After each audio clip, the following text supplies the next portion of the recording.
Hey everyone, welcome to Gorge Views. And in the previous couple episodes, I brushed on a broad range of topics. Talked about ebird and what a powerful tool that is for birders. I think I talked about how it's also a platform that can be used to promote our area. And I talked about the magic of Niagara Falls and how wowing and inspirational it is for those who aren't from here to see it. And how we need to be just as inspired by it and fall in love again with Niagara Falls as a local. And of course, I've talked about birding as one of a portfolio of different activities and ultimately attractions that we can use, a portfolio of ecological tourism attractions that we can use to really build our local economy.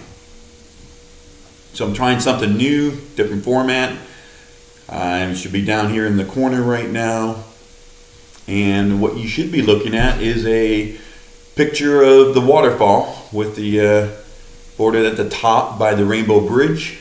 And you can see two of the American Maid of the Mist boats there sailing below it. And right up above near the Rainbow Bridge, you'll see a Great Egret. And in this episode, I'm going to use the Great Egret as a carrier of some of these other concepts I've brushed upon it before, but now in greater detail.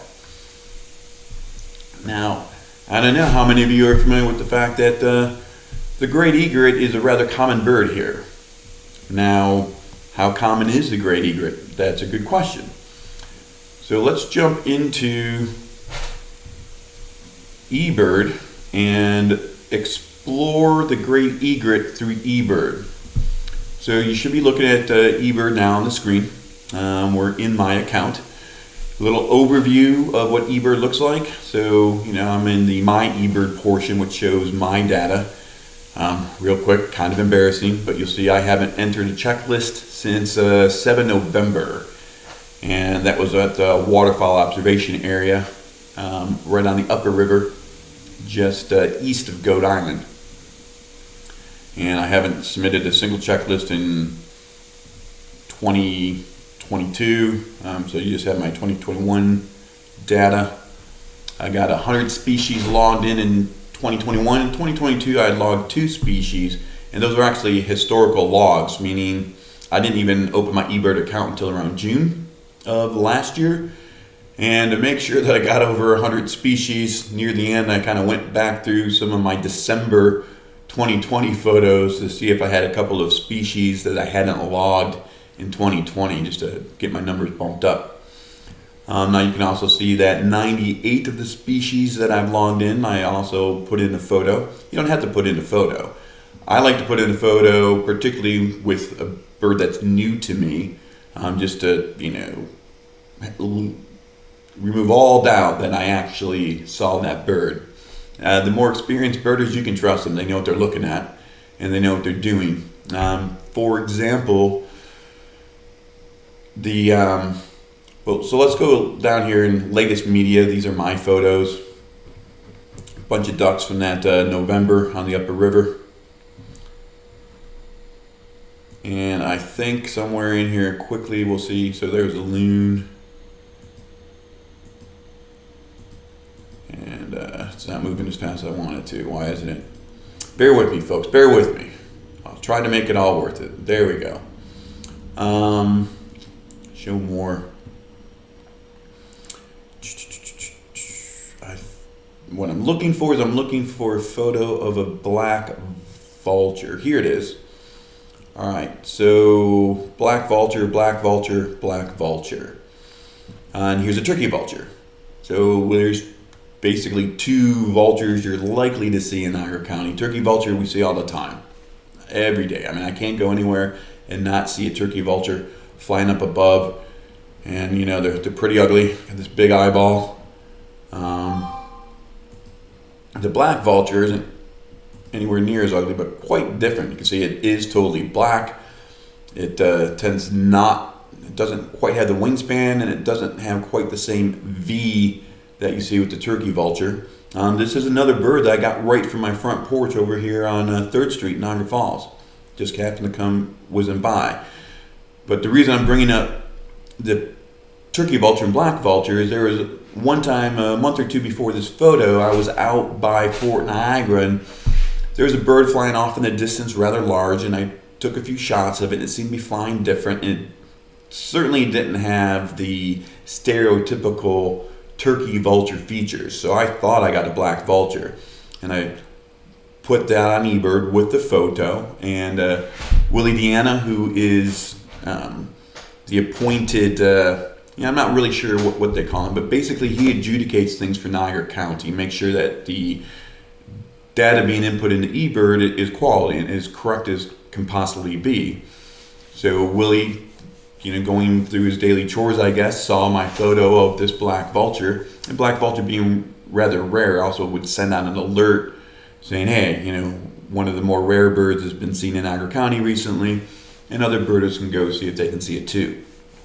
But he saw my turkey vulture photo and that I labeled as a black vulture, and sent me an email and said, I don't think that's a black vulture. And it was educational for me too, as he explained why that probably isn't a black vulture, even though everything in me, I've seen the turkey vulture plenty of times, thousands of shots of it, and all up and down the gorge and out by the lake and interior of the county.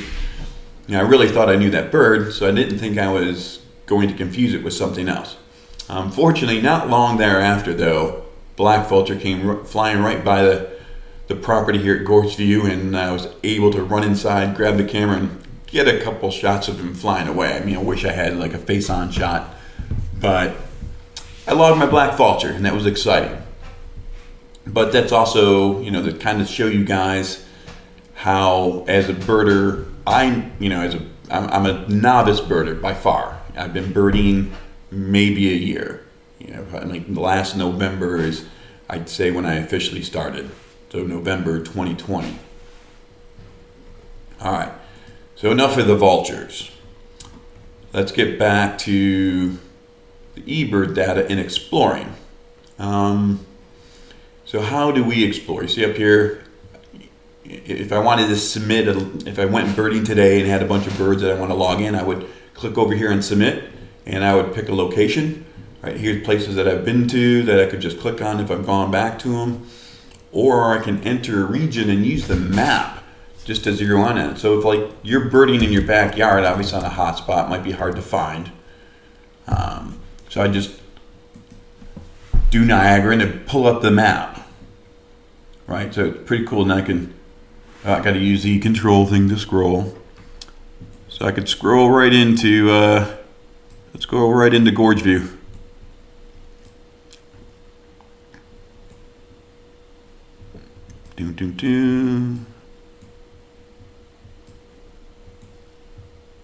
All right, here's Gorge View. Scroll right into that, and I can click on it.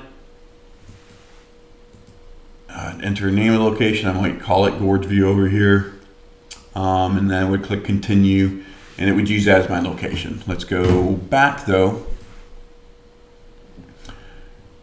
and how else I want to.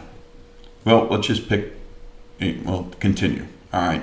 So once I've done that, I would put in the date. So if it was today, the 13th, I put in the 13th. And then here you have your observation type. Was I traveling, walking a trail like the Gorge Trail? Or was I stationary, just sitting in a specific spot for a long time? Is this historical? And that's how I put in some of the birds previous to starting my account. I used the historical.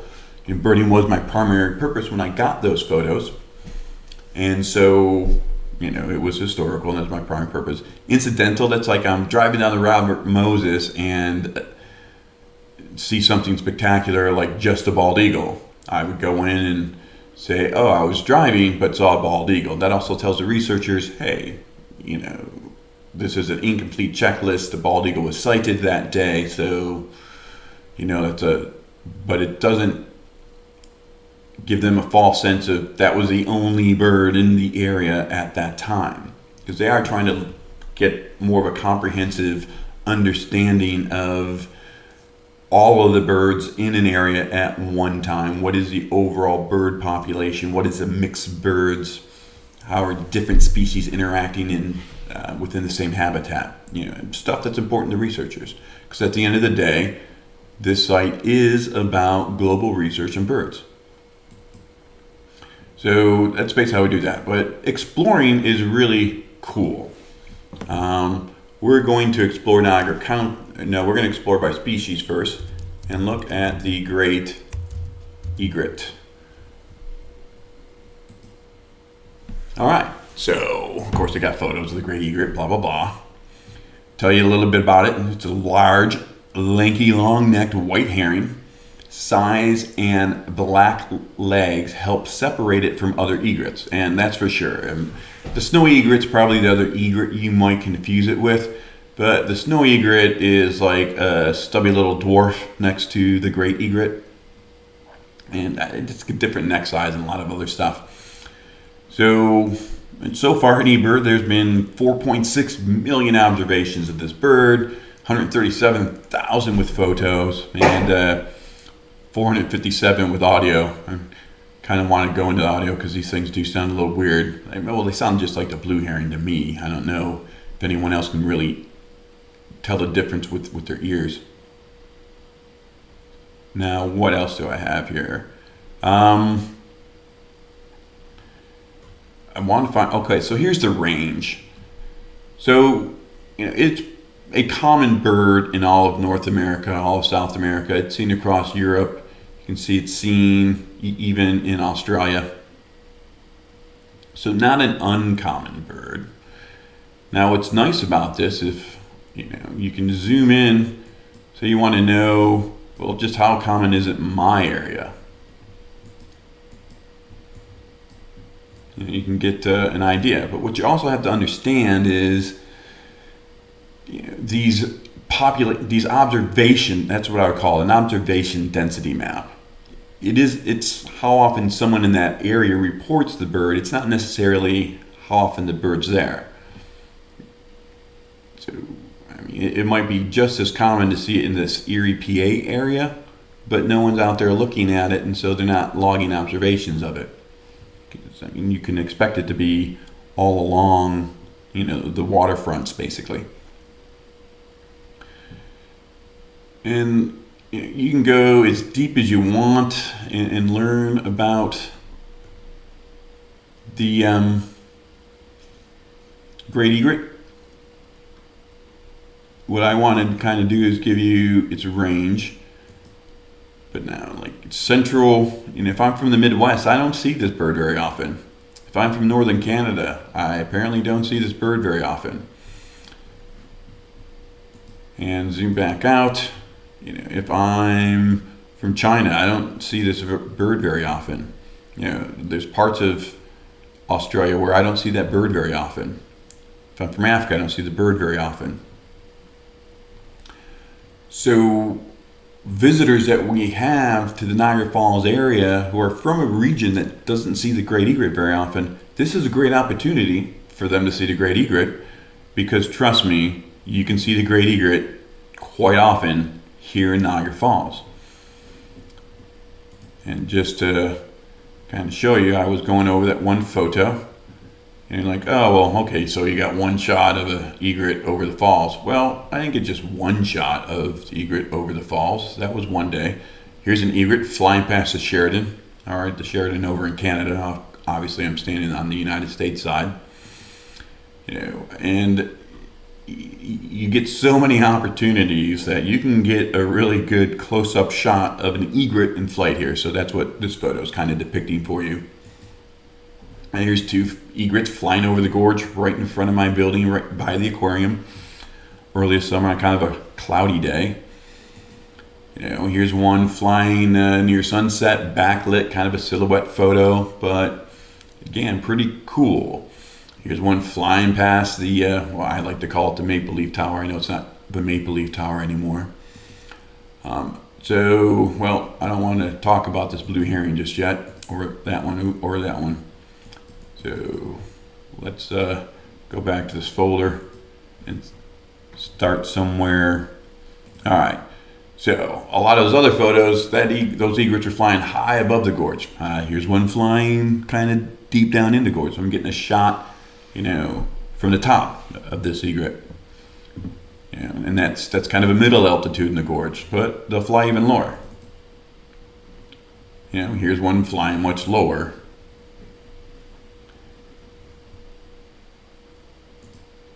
All right. So while you're watching for egrets, you might get lucky and get to see another very interesting bird. Let's go full screen on these babies. This is the black-capped night herring. Now, it gets its name night herring because these things tend to do their hunting and fishing at nighttime. And you generally only see them flying around dawn and dusk.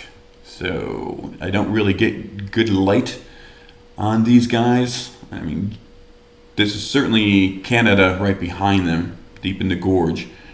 And judging by the angle of the sun, I probably got these in the early morning, which would be the perfect time here in Niagara Falls, New York, to get a black-capped night herring is in the morning, because you're going to have the light shining right on them as they're flying. And, because they're going right to left with me here, so they're going south towards the falls. And we'll talk about it later. Probably a morning shot, because they're more likely to be flying this direction in the morning and more likely to be flying the opposite direction at night. And I'll get to why that is a little bit later in the video. Now, here's this is probably near sunset. So again, the far side of this bird is the Canada side. The close side of the bird is the American side, and you can see the sun's blasting through that other wings. That tells me it was evening and the sun's setting. And that one's a bit higher up, but again, right over the gorge, right here on 3rd Street. Now, look at this beautiful shot. Now, this is, again, the Canadian shore. This is down near Art Park. This particular photo, I was lucky enough, a friend took me on his boat in August in the early morning.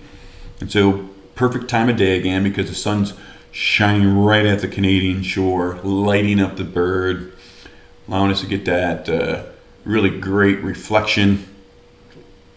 I definitely, the crow and the egret are two difficult birds to photograph. If you understand photography, it literally means the measure of light. And that's what you're doing. You're graphing light. And things that are very, very white or things that are very, very black can be a very difficult subject to shoot to get your exposure right, basically. By August, I'd gotten a lot better with having my settings right and adjusting them, as the conditions changed throughout the day. So I didn't have to do much in post-processing. And the better you capture it in camera, the more worthwhile it is to do things in post-processing. That's just some beginner photography tips. But where this bird is, it's basically a very big colony of egrets, blue herrings, and black-capped night herrings that just live there all summer long, giving one a wonderful opportunity to just spend all day watching these birds if you want to and capturing photographs like that. Now, as you're watching, if you're just going straight after the Great Egret here in the Niagara Gorge, you're going to see other birds, right? And so the cormorants are super, super common. They're just all over. Some people consider them invasive species. They're not. They're just really, really coming back. But they are native to the area. Now, here's two cormorants.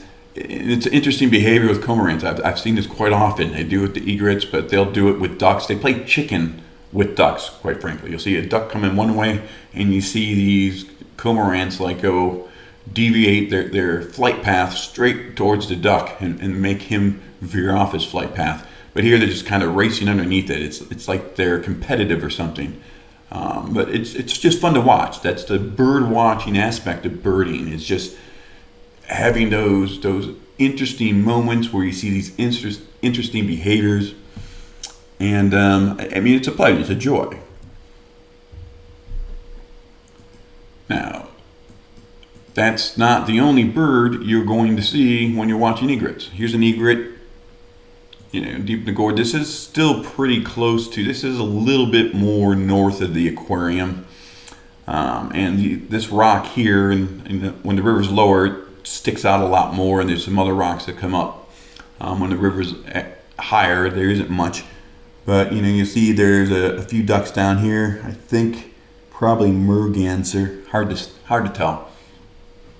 But again, I'm taking a photo of an egret, but I'm getting ducks in the photo, and it's really difficult, in this area to not get several different interesting birds in the same shot, regardless of what you're going after. I don't think I pulled that photo over this computer, but there's one time I was tracking an egret right in the same area as he was kind of like winding his way down into the gorge to land on a rock, and then he kind of touched him and took off when he hit a rock. And it's a rock a lot like this one back here behind this bird on the left. And it was weird that he didn't land there. And then later on, as I was reviewing the photos on the computer, I noticed, there's a big blue herring sitting right there. And I think, the great egret is like, okay, he's already fishing. He's got this spot. I didn't notice him, so now I'm going to go to a different spot. And the blue herons can blend in with their background. They don't stand out quite as easily, as we'll see in some other photos, as a great egret does. But wow, right? And that's what I was talking about last video. It's not just a waterfall that's wowing about our area.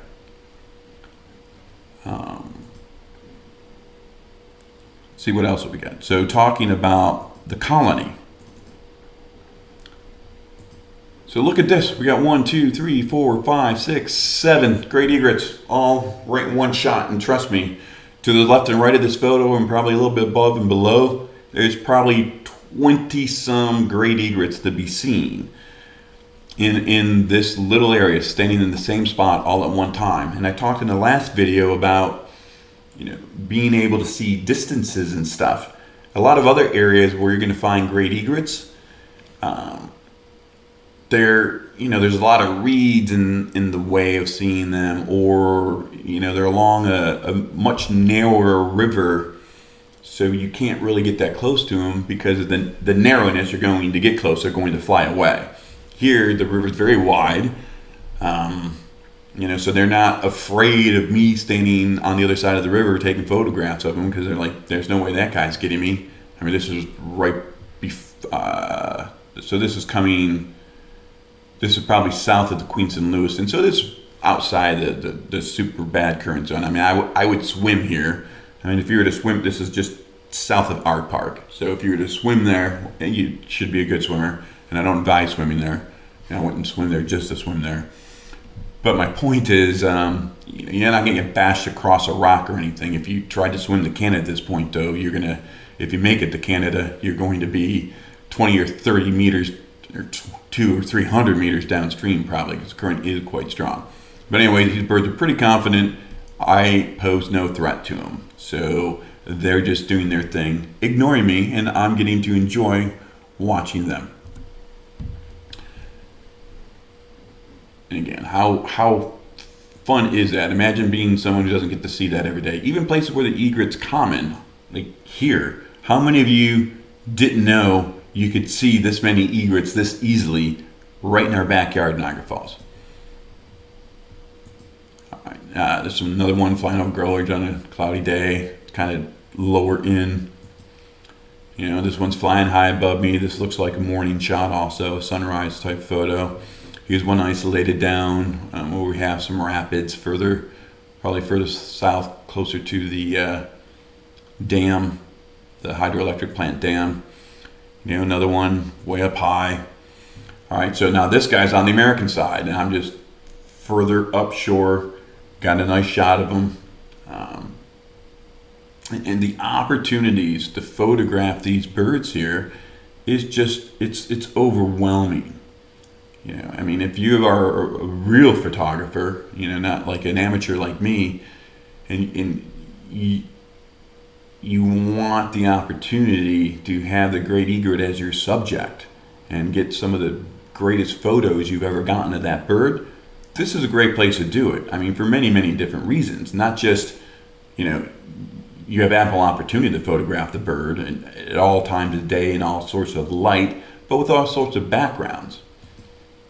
You just don't get that opportunity in other places on this planet. Like if I went to, say, Montezuma Wildlife Refuge or the Iroquois National Refuge, and I don't know if you'll see a great egret at the Tonawanda Wildlife Management Area, but your background's typically going to be the same, right? And you're going to sit there all day and you're going to get, a couple different egrets or a lot of different egrets, but you're pretty much with the same background. And it would look like you spent your entire lifetime sitting in the same spot, photographing the same bird. Where, in just a day here in Niagara Falls, you can get what looks like a lifetime portfolio of great egret shots. And I've just selected. I have thousands of photos of the great egret from this summer. And obviously I start getting better. This one's also on the American shore. This was at our park. I was walking along the one lower trail, and there's this one stairwell that goes down. And as I'm coming down that stairwell, Jesus, this egret's just standing on this branch. Of course, he's giving me a little eyeball, like, what are you doing here? But I just froze, brought the camera up, and whipped off quite a few shots, nice and close, nice and tight in. And it's great egret, and eventually he decided to fly away, and I had to lament that moment was over. But it was a magical moment, and that's the kind of moments that you have here, birding. All right, so here's a good example of just how many egrets you have.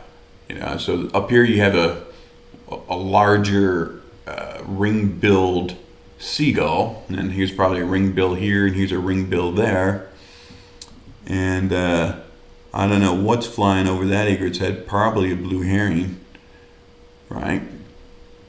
But let's count them, folks. We got, that's a seagull. 1, 2, 3, 4, 5, 6, 7. At least 7. That's part of an egret there. 8 great egrets. 9 great egrets. Then a blue herring flying above him. And maybe you're not picking it out, but here's another blue herring.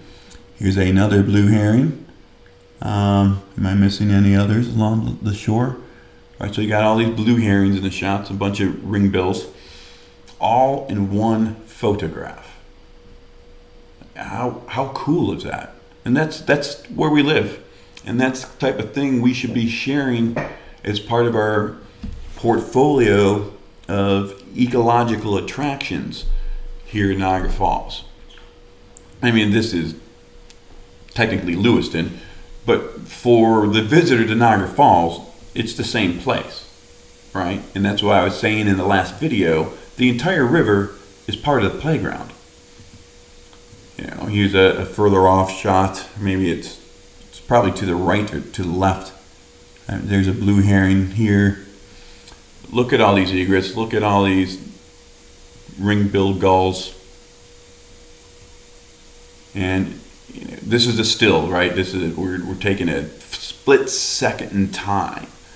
But imagine just sitting on the bank watching this egret take off from his little perch there, and he's going to soar across this river. You're going to see his reflection as he's going across it. These are magical moments. These are priceless memories that the millions of tourists who come to Niagara Falls each year should get. They should get these. But we have to know those things are there. When they ask, I saw the falls, I did the Made of Mist, Cave of the Winds, and what else is there to do? Have you gone down and walked the trail in our park?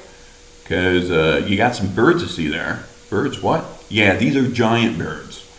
These are amazingly beautiful, kind of graceful and awkward at the same time. If you've ever seen one land, that looks awkward.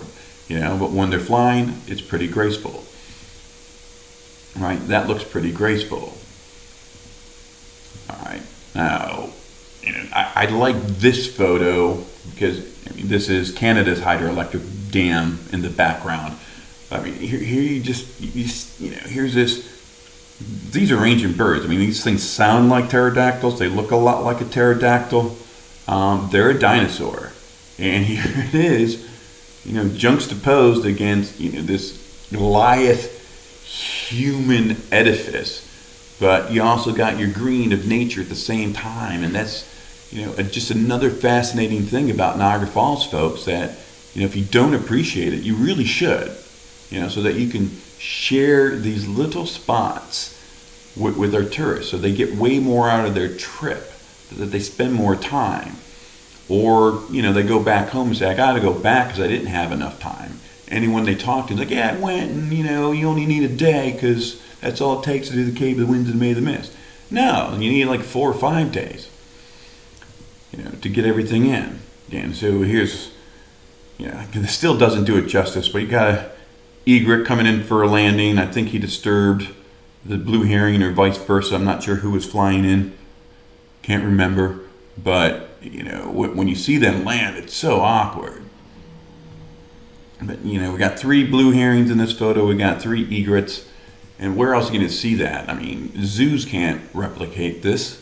And, when they show these photos, people think, oh, did you go to a zoo? No, this is out in nature. This is out in the wild. And this is out practically in my front yard. I mean, this one's also that colony that's by Lewis. And it's just a wonderful place to go. I mean, I kind of got addicted to going to that spot for a couple of weeks, actually. But I can just walk out my front door, too, and get all those egrets flying above me, egrets flying at eye level, and egrets flying deep in the gorge photos.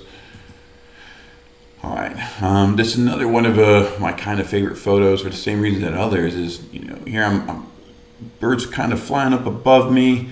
Interesting position because it's got its neck kind of extended a little bit, full wings. I'm kind of shooting through that, and you got the Queenston-Lewiston Bridge again. This other mammoth human structure in the background. Just the power of man and nature in the same photo is something I kind of like to capture, and I do think that's like so special. It's not special and unique to area, but it is one of the more special and unique things about area because it's such a common theme here. Man and nature is really well mixed. And yeah, we have made some mistakes in the past and kind of screwed up some nature. But one nice thing, I mean, easily $100 million have been spent in the county on conservation efforts in the last few years alone. And as I traveled the county this summer, this whole past year, I really, Royalton Ravine conservation efforts going on there, Tonawanda Wildlife Management conservation efforts going on there, out at Golden Hill State Park, conservation, Tuscarora State Park, conservation, Wilson State Park, I'm sorry, what's that, the boat launch there. Same thing, conservation, Joseph David, conservation, Fort Niagara, conservation, all on the gorge, Whirlpool State Park, conservation efforts. Everywhere you go, we have been making a lot of effort to kind of reverse human error, human damage to the landscape. And nature is responding in kind, coming back. Look at this. So here's a fascinating bird. This is one of my favorite series of photos of the Great Egret, because look here on his leg. This photo, you can't quite make it out, but it's 36J. This is Egret 36J, folks. Here it is. You can see it a lot easier, 36J. This egret is 14 years old. All right, this band's also kind of important to this whole story. You can't really see it's in shadow, the other 36J, but the same egret, and it's got 2 different bands on it, and together that allows this particular bird to be identified. It was banded 14 years ago, almost to the day of when I took this particular photo. And how do I know that? When you get into birding, you start learning stuff, and you find these bands, and you ask, I'm a rookie birder, and I didn't know what to do. I'm like, I really got a clear shot at these bands, and so that's got to tell somebody something. They ban these things for a reason. They want to track this bird. Do I report it? What do I do? So I just turn around to the birding community, like, well, what do I do? And they're like, email it to this email address, the U.S. Geological Survey. They'll probably send you a certificate, and they'll tell you all about it. I'm like, okay. So I did that, and it was a couple of months later, I get this. So let's pull this up. So, Jeff took the photo. So that egret was banded back in June 13th of 2007. I photographed it and sent it in on June 17th, 2021. It tells you when it was banded, it was too young to fly. So that, I assume it was, a fledgling, not nowhere near a year old, so that's why I believe the bird must be about 14 years old. Here's its full band number and everything. But how cool is that? Now, it was banded in Canada, so even though I sent it into the U.S. Geological Survey, they went and tracked it down, and basically I got a joint certificate from two different governments at the same time. What a cool experience. So, the Great Egret, everyone. Now, as I'm out there trying to get the Great Egret, I get to see other things. Here's a fledgling blue heron, and no one bothered to band him. Lucky him. But again, I'm just coming down some stairs on the lower trail at our park, and he's just sit there perched on a branch for me to take his photo. And, he's kind of cute and ugly all at the same time, isn't he? Nice close-up shot of a black-capped night herring. Another interesting, cool bird. This is another kind of favorite shot of mine, because what you have is you got, obviously the subject of this photo is the Great Egret, but, most likely that's a turkey vulture. I'm pretty sure that was a turkey vulture back there. Not sure what's up here. I mean, judging by its wing position and stuff and its coloring, it's probably a great blue heron flying. Which is another one of, it's hard to take a shot of just an egret without getting something else in the photo around here, particularly if you're taking it from any level of distance. With a good lens, and if you're quiet and patient and long enough, you'll get, a photo like this where he's nice and isolated. But where else can you do this, folks? Where else can you do this? So I'm just going to click through and let you guys kind of, again, so I'm down there with egrets, but those blue herrings are so common there too. You're going to get the same style of photos. I didn't pull in a bunch of blue herring photos because I want to highlight the blue herring in this video. It's about what's so great about the Great Egret. But again, you just get these opportunities to get these beautiful close-up shots. There's another one. Sun's coming. It's probably sunset time. Sun's still kind of high in the sky coming down the cliff, just lighting up its back. Letting you capture the detail, the color of this bird, and just seeing it with your own eyes, not getting a photo of it, is still priceless, folks. Still priceless. And trust me, if you go down there and just sit, you'll just sit and you won't want to leave. I don't care who you are. If you'd never cared about birds in life, because frankly, I didn't really care much about birds over a year ago. Once you start to pay attention to them, though, they're fascinating, and it becomes addicting. All right, other little moments that you'll get. Here's I can't see its nose too well, but probably a ring-billed gull, but grabbing a fish right out of the river. You get to grab that shot. You get to see that behavior. Here's two of them flying, two of them perched, and just watching this all happen. It's just magical, right? So here's an interesting shot too. So obviously the subject of this photo is a blue heron, but you got a couple of great egrets down below it. Then here, that's probably a black-capped night herring sitting there. This certainly is up here, this little blurry blob, just because of the white chest. It's not an egret because it's not that white and it's stubby. It's probably not the blue heron. That is probably a blue heron. And in the shadow there, probably blue heron. That's either black cap or blue herring. There's a blue herring down in the lower left-hand corner, and that's how it is. They're just all over the place in that particular zone. You can see them all throughout the gorge. But any day of the week from late April probably. I mean, you can go down there now and you're going to see one. Even now in January. They're still here, just not in the same numbers that you're going to see throughout the spring and summer. And they start to take off later in the fall. It's another cool photo. Here we got two great egrets here in the foreground. And this is a black-capped night heron flying in towards a bank. There's a blue herring right here. You got two cormorants swimming out there. That's a cormorant swimming, and obviously the blue heron here swimming towards the shore, or flying towards the shore. There's another blue heron way out here on the shoreline. It's just chock full of life. Interesting life, beautiful life. one flying in at me. All right, and it's just not the birds. All right, so obviously it starts to get really dark. Sun's below the cliff, below the hill. It's still technically light. I'm coming out of our park, and beaver just out there doing his thing. Get a shot of a beaver. And the beavers are very, that's a North American animal there. So most of the world visiting Niagara Falls has never seen a beaver before, other than photographs or in a National Geographic documentary film or something. But here, you're going to get a shot to see a beaver. You get a shot to see, a lot of different rabbits, raccoons, animals that they're not used to seeing, things that we should be sharing with our tourists. There's one high up. So, the Great Egret, everybody, the Great Egret, and the Great Niagara.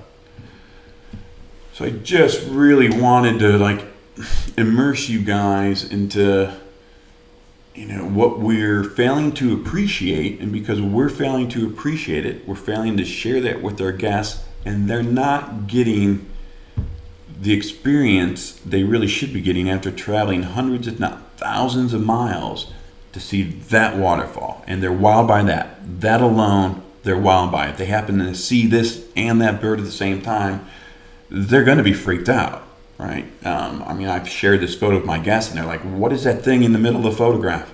Obviously, as soon as they see it, ooh, waterfall, nice.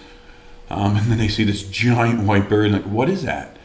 And then you tell them, and then they're like, wow, I didn't see one. Like, well, it's tend to see them a little bit more around sunrise and sunset. That's when they're flying from their nesting places to their fishing places, so you're more likely to see them.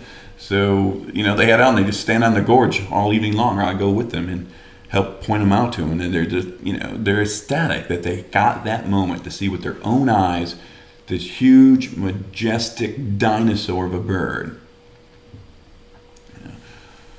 So be inspired, inspire others.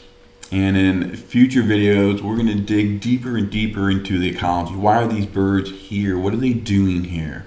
Why are the other birds here too? Are they actually coming back in bigger numbers than we've seen in the past, frankly, century? Or, is it just me paying more attention to the birds? And we'll dig into why I think they're coming back, partly because of conservation efforts, and